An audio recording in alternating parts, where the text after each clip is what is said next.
My name is Amanda, and I am a 34-year-old administrative staff. Ever since I graduated from college, I've dedicated my life to my career. Initially, I joined a major company where I committed a decade to hard work and continuous self-improvement, earning several promotions along the way. This dedication paid off, and I am now a division head at a relatively young age. I am fortunate to have a boss who constantly provides invaluable advice and leads a team of highly motivated and talented individuals. My professional life has been incredibly rewarding and fulfilling. However, my personal life didn't follow the same successful trajectory. Since a brief relationship during my student days, I hadn't dated due to my intense focus on work.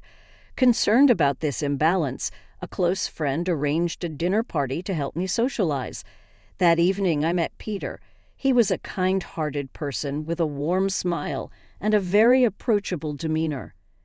Being the same age, we discovered many shared interests and enjoyed engaging in conversations.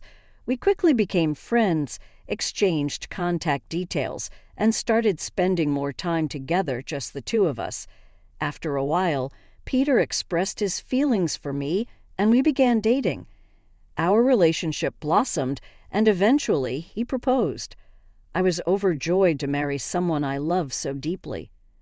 Following our wedding, I visited his parents' home to formally introduce myself. They were incredibly welcoming and warm, mirroring the kindness I had come to know in Peter. "Amanda, it's wonderful to meet you. I can't believe such a wonderful person has become Peter's bride," his mother exclaimed tearfully. "We are so proud of him for bringing such a fantastic woman into our family," his father added, while Peter playfully cautioned them, saying, "Hey, Mom and Dad, stop it, you're embarrassing Amanda." But they just laughed it off, saying it was all in good spirits. Peter's parents were as friendly and easygoing as he was. During our visit, they seemed impressed by my career accomplishments. "Amanda works for a major company, doesn't she?" "Oh, wow, that's great. It's cool to see a woman who can work so hard. Will you continue working after marriage?" they inquired, showing genuine interest in my life choices.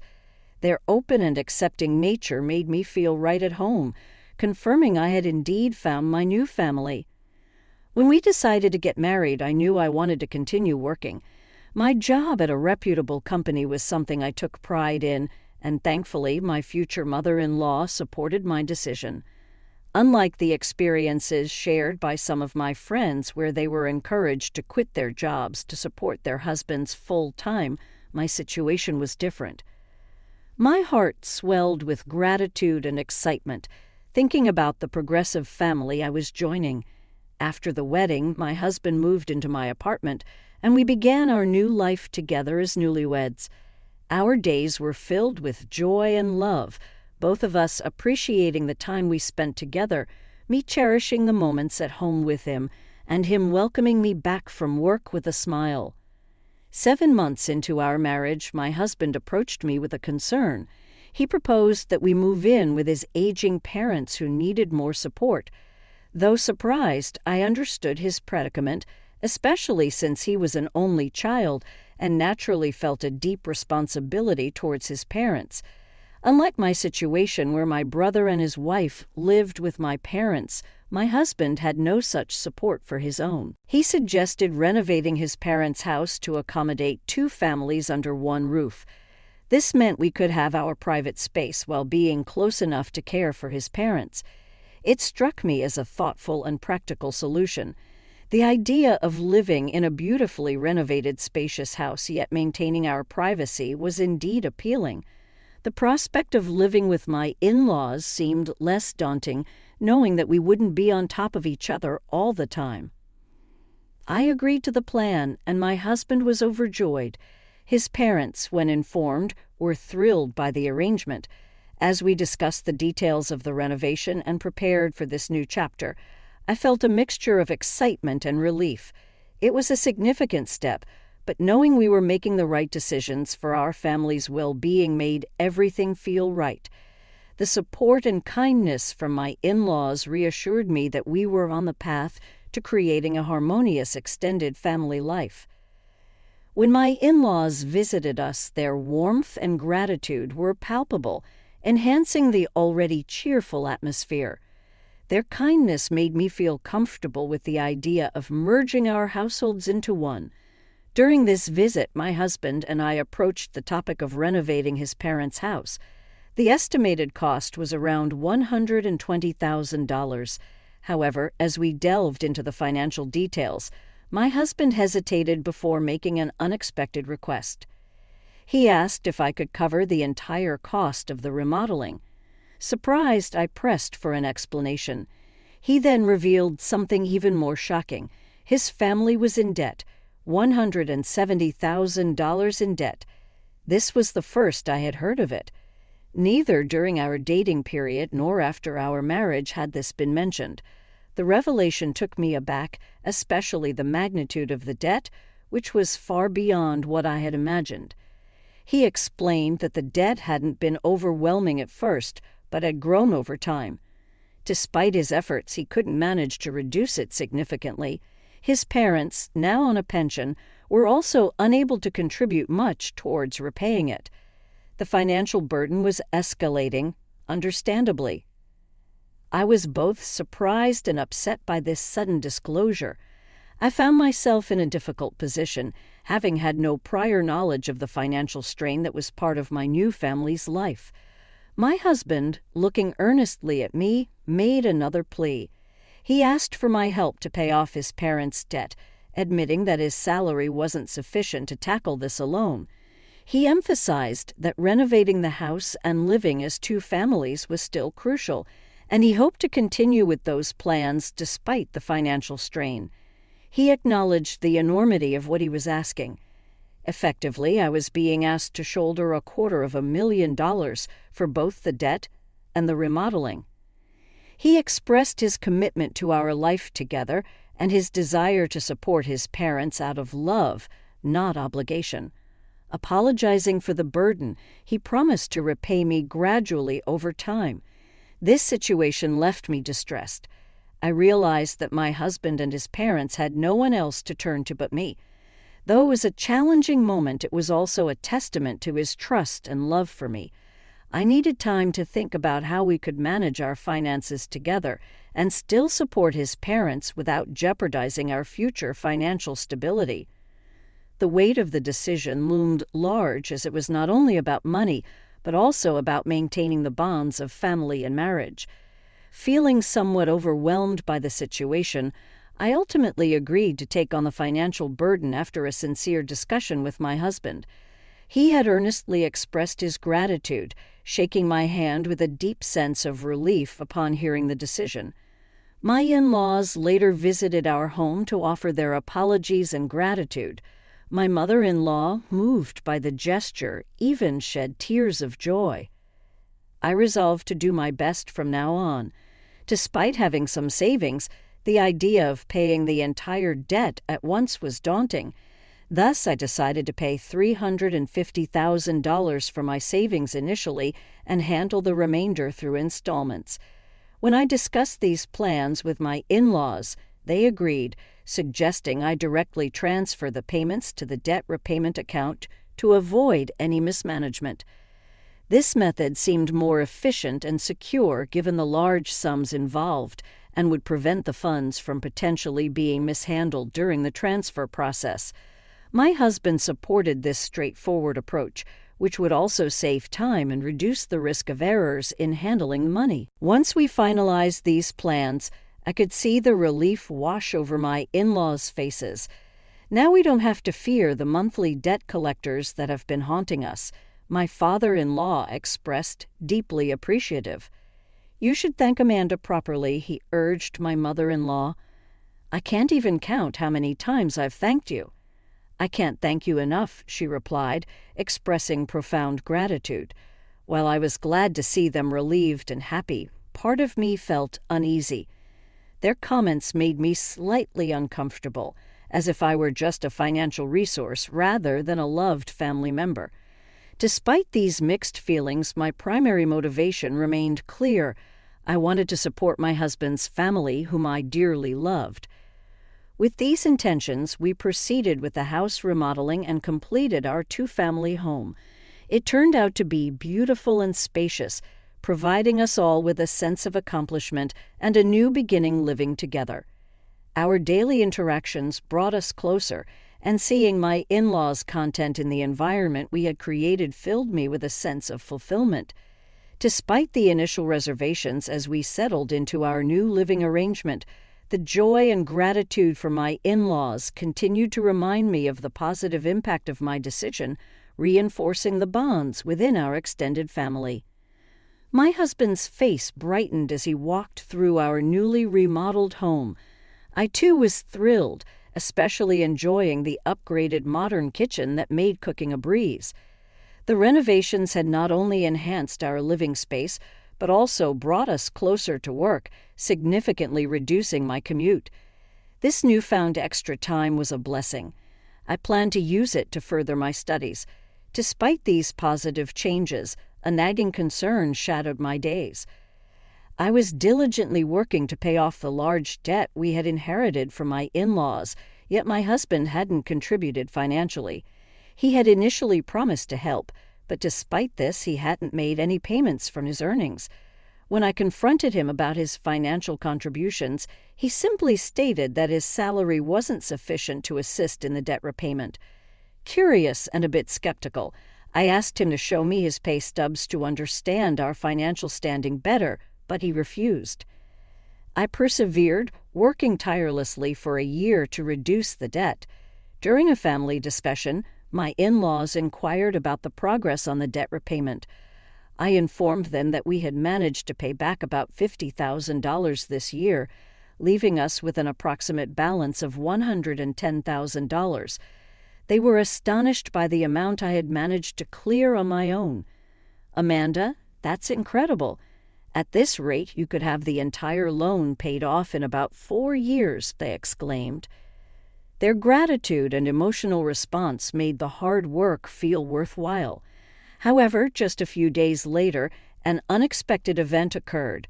I was scheduled to work late, so I informed my husband I'd be home after my usual time.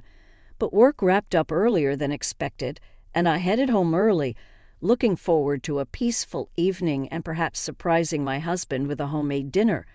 But as I opened the door, a familiar sight caught my eye. My in-laws' shoes were by the entrance. Surprised, I realized my mother-in-law and her family must have visited unexpectedly. The situation piqued my curiosity and a mix of emotions as I walked in, not sure what to expect with this sudden family gathering. As I approached the living room, I thought I might find my husband and his parents busy with something. Instead, I heard snippets of a conversation that stopped me cold. "Peter, you were right to marry that woman. You did great. I can't believe you snagged a woman with that much money just because she works for a big company. You played your cards right," one voice said. Then the talk shifted, and I heard mentions of gratitude and manipulation. "You should be more grateful," one voice said. "Oh my, you're one of the ones who racked up that debt," another retorted. They argued about who spent what on horse racing and gambling, all while praising the stroke of luck that brought me into their family for financial salvation. They even joked about discarding me once the debt was cleared. Laughter followed, chilling in its casual cruelty. Frozen by the door, I struggled to process the deception. When I finally gathered myself, I announced my arrival loudly and stepped into view. My husband and in-laws turned to me with smiles, welcoming me warmly as if nothing had happened. "Oh, Amanda, welcome home. Good job. Let's have dinner together later," they chimed, completely oblivious to the turmoil inside me.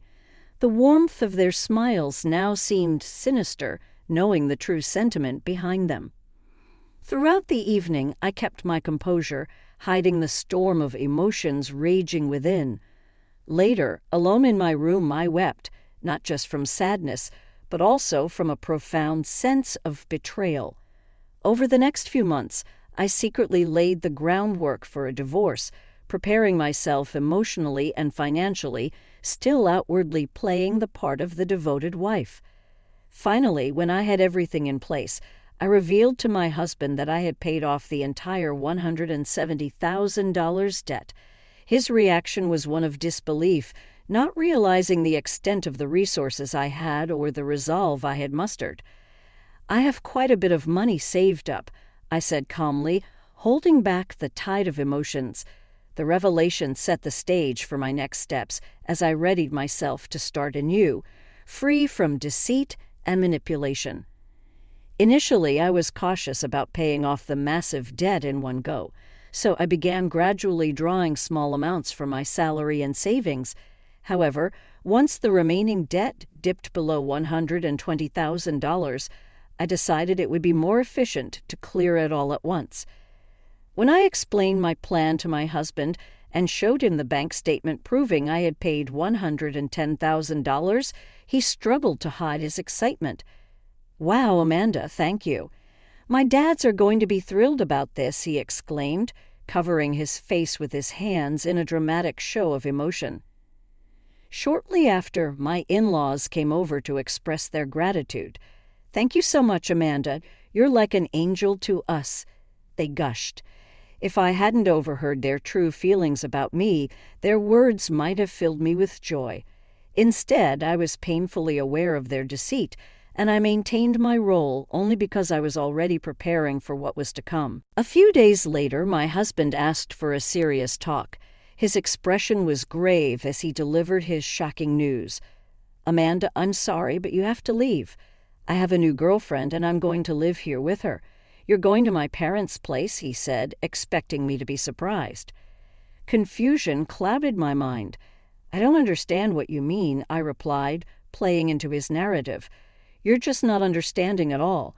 I don't need you anymore, but since you're a good breadwinner and housekeeper, you can stay here if you want," he said dismissively. As he spoke, the front door swung open, and my in-laws walked in. "Peter, did you finally tell her?" they asked eagerly, almost gleefully. "Yeah, I told her." "I wish I could have seen her face," he replied. "That's how it is. You can stay and do chores for us. Of course, we'll have to charge you rent," they added, revealing their true expectations.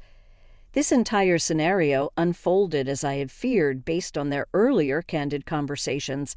Knowing their plans for me didn't make the revelation any less bitter, but it fortified my resolve to act on my escape plan. I had already laid the groundwork for a new beginning, free from their deceit and manipulation. As I navigated these revelations, I prepared to turn my back on this toxic environment for good. My husband's laugh echoed sharply, mocking me as if to underscore how despicable they all were. But I had prepared for this moment more thoroughly than they could imagine. "Well, it's time for all of you to leave," I declared calmly. My in-laws scoffed, rolling their eyes at my audacity. "What are you talking about?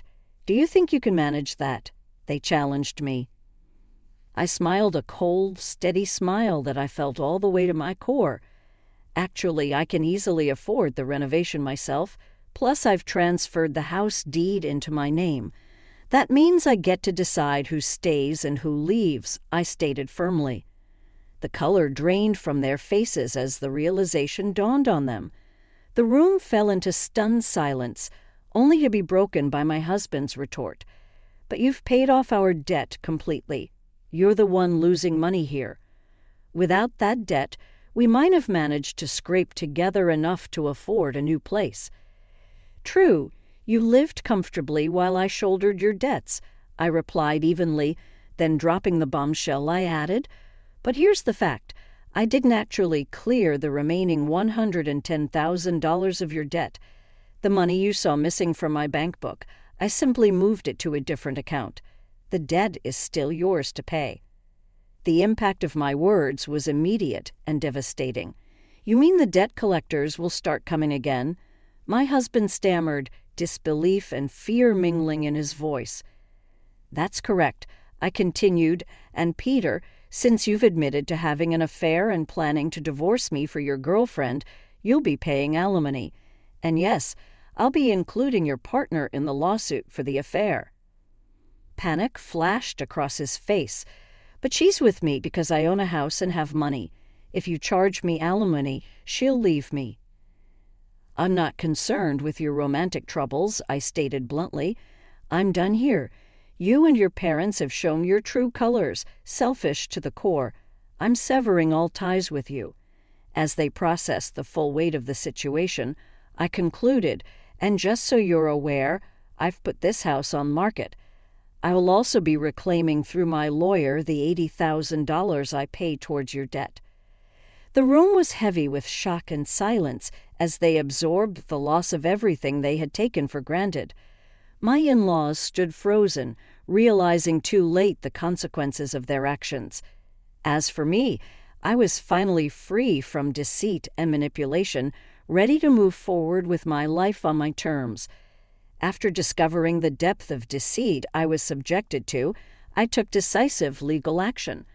I filed for divorce and sought alimony from both my husband and the woman he had an affair with. Additionally, I demanded $8,000 from my in-laws, accounting for the financial support I had previously provided. The duplex we renovated was in a prime location, attracting a buyer quickly, a family searching for a two-family home.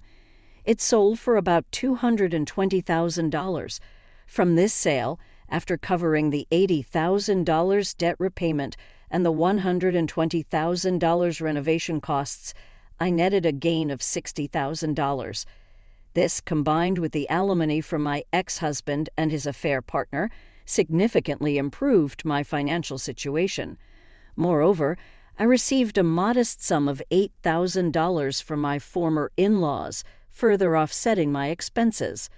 Despite the tumultuous events, I ended up in a surprisingly favorable financial position. The experience, while harrowing, taught me a valuable lesson in trust and financial prudence. Having a considerable amount of savings initially helped me immensely.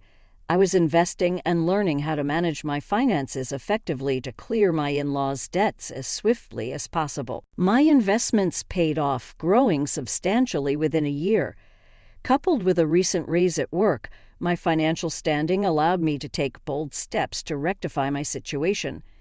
In the end, my former in-laws found themselves back where they started, burdened with debt and without a home. As harsh as it may sound, their deceitful acts brought them to this point. This ordeal has been a profound learning experience for me, reinforcing the importance of vigilance and financial literacy. Moving forward, I am committed to continuing my financial growth, enhancing my assets, and ensuring a comfortable future. More importantly, I aim to foster relationships with people I can genuinely trust, hoping to create many happy memories without the shadow of deceit. As for the twist of events, it's a compelling narrative that underscores the importance of standing up for oneself and taking control of one's own destiny. It's a story of empowerment and resilience in the face of betrayal and deceit. If this story resonated with you, don't forget to subscribe to our channel for more updates. See you in the next video.